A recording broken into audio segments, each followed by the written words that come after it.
අපි කජු පූලම් කඩන්න යනවා. ඔන්න ගමේ ඇවිල්ලා කජු පූලම් කඩන වතින්. මෙන්න. චිරාට කජු පූලම් කන්න ඕනේ කිව්වා කජු පූලම් කඩන්න ආවේ.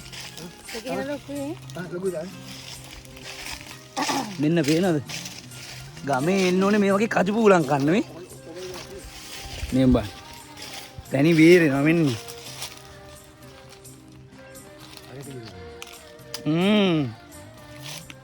නියමයි ඒක.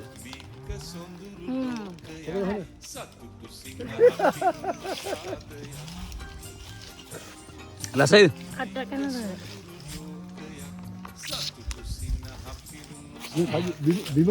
බීම මේ පේනද කජු පූලම් මෙන්න කජු අත්තකට ඇවිල්ලා ඉන්නේ. ඇති වෙන්න හැම ගහකින්ම හැම කජු පූලම් වර්ගයකින්ම එක එක කන්න.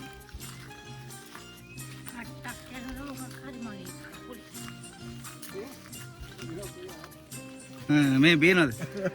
කෙසෙල් තියෙන විදිය මෙන්න.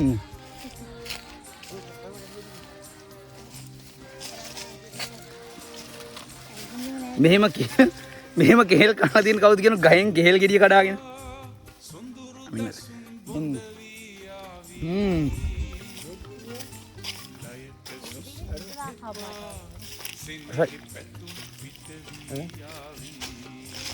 මෙන්න කජු පූලම්.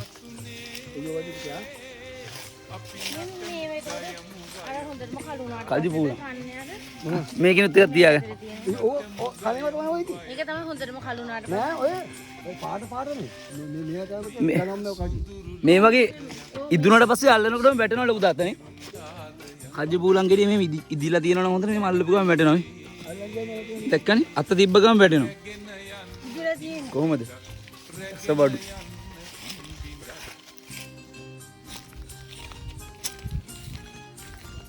මේ හරියට යට උනාද වහිනකොට?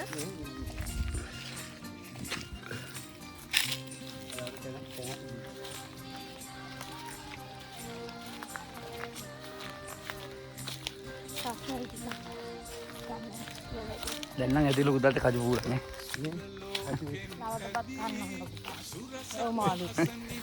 දැන් කජු පූලම් කාලා බත් කන්න බැරි වෙනවා වැව් මාළුත් එක්ක. ගමේ ආවට පස්සේ වැව් මාළු කෑල්ලක් එක්ක බත් කන්න නැත්නම් වැඩන්නේ. මේකේ තියෙන රතු පාටේ යද මේ. මම රතු පාටේ රතු පාට කජු පූලම් මේ බිම. අන්න තියෙනවා. අර කෙරවලේ ලොකු එකක් තියෙනවා. මේ තියෙන්නේ මෙන්න කජු පූලම් මේ. එකක් ඇතියේකි. එක ගෙඩියක් ඇතියේකි.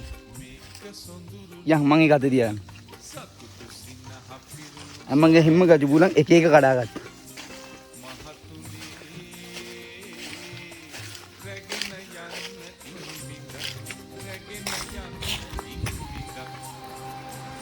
ඔයාලට මොනවද කියන්න තියෙන්නේ මේකට?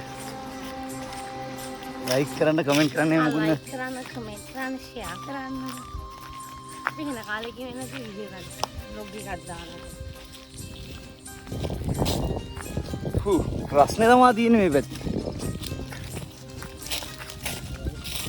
සම්පූර්ණ මේක යාරදි බෝ. ඕනේ එහෙම මතන්න දිලා තියෙනවා. එහෙම මොකද්ද මේ කිසිම ආයත? කෙසෙල් කියන්නේ මෙන්න ගස් කිරීම වැඩිලා. අර වතුර නැති එක තමයි තියෙන්නේ නේද? මේ පැත්තේ ඉතින් වතුර ප්‍රශ්න නැහැ. මේ පේනවද ලිඳව? මේ වගේන් තමයි වතුර ගන්න. මෙන්න මෝටරයක දාලා තියෙන්නේ නේ? මෝටර දාලා තියෙන්නේ. ඒක හොඳයි.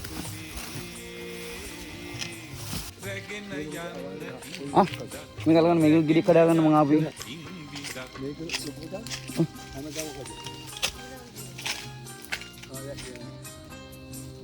මේ දැක්කද ඉදුණට පස්සේ අල්ලන්න විතරයි වුනේ මේ. දැක්කද නිකම්ම ගැලවුණා. දැන් මේක මං කනවා.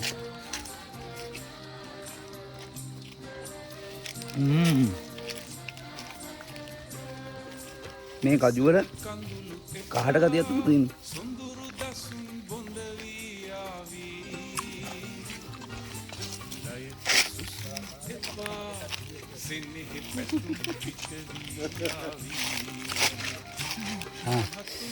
මෙයාට කජු බූලන් කන්න ආසාවක් තිබ්බ ඔන්න ඒකත් හරි. මගේ ආසාව තමයි. මගේ නේ අයියා. අනේ ඔව්.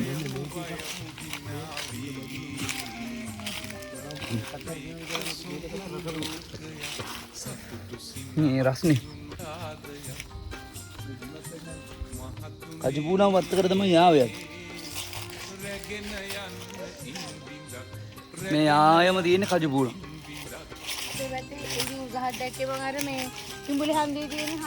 කන්නේ කට්ටියද මේ ඉත්තෑවගෙන් බේර ගන්න ඉත්තෑව වැටක් ගහලා තියෙන්නේ